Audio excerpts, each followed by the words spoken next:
уважаемые коллеги! Я, Байбекова Маншука Макосовна, учитель русского языка и литературы новой средней школы лицея города Актубе. Предлагаю на конкурс программу коллективного курса «Тайны текста» для учащихся 5 классов. Целью программы является формирование знаний основных лингвистических и литературоведческих терминов, приобретение коммуникативных навыков, анализа текстов разных типов и стилей с явной, скрытой, главной и второстепенной информацией. Задача программы – это формирование приемов осознанного чтения и анализа текста, совершенствование умения вести диалог с текстом, приобретение опыта самопереживания и размышления, умение видеть в художественном тексте интеллектуальные, нравственные и эстетические задачи, решать их собственными силами и собственных нравственных позиций. Данную тему я выбрала потому, что после перехода на обновленное содержание образования при изучении предмета русский язык и литература дети должны освоить 4 основных навыка. Это слушание, чтение, говорение и письмо. При слушании ребенок слушает текст, затем выполняет различные задания по прослушанному тексту. При говорении ребенок сам составляет устно текст и говорит.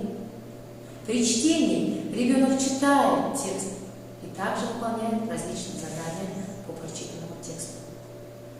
При навыке письма ребенок должен сам уметь составлять текст, то есть письменно составить текст. Уже в 5 классе в программе русского языка и литературы ребенок знакомится с основным понятием, что такое текст, с основными признаками текста, со структурой текста. В данном случае мы предлагаем тему, узнать, что это такое, связываем его с главной мыслью и озаглавливаем текст.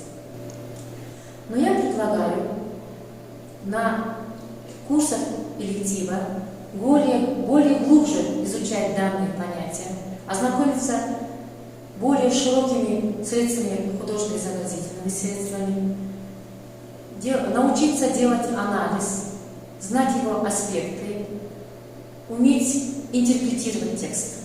В прошлом учебном году, 2020-2021, в школах был введен новый формат итоговой аттестации учащихся 9 и 11 классов.